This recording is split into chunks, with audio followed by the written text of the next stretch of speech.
ఉమ్మడి కరీంనగర్ జిల్లాని వరుస అగ్ని ప్రమాదాలు వణికిస్తున్నాయి. ఇవాళ మరో 2 చోట్ల అగ్ని ప్రమాదాలు జరిగాయి. రాజన్న సిరిసిల్ల జిల్లా వెంకటాపూర్లో వరిగడ్డికి నిప్పంటుకుంది. దీంతో సమీపంలోని 2 కోళ్ల ఫారాలకు ఆ మంటలు పాకాయి. భారీ సంఖ్యలో కోళ్లు మృత్యువాత పడ్డాయి. సుమారు 1000 కోళ్ల వరకు చనిపోయినట్టుగా అంచనా వేస్తూ ఉన్నారు. ఫైర్ సిబ్బంది ఆ మంటల్ని ఆర్పడంతో మరింత ప్రమాదం తప్పింది.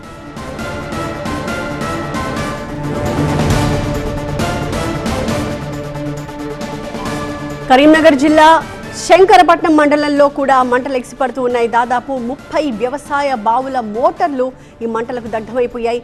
పూర్తిగా రోడ్డు పక్కన ఉన్న తాటి చెట్లు కూడా కాలిపోయాయి.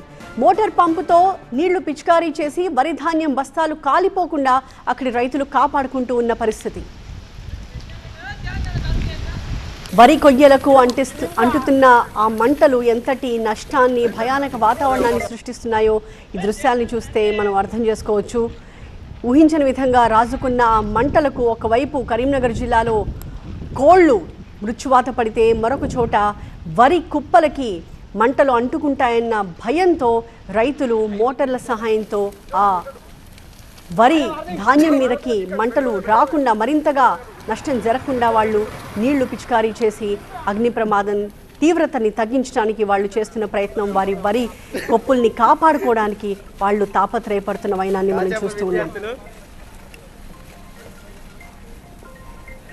2 ఘటనలు కూడా ఉమ్మడి కరీంనగర్ జిల్లాలోనే జరిగాయి.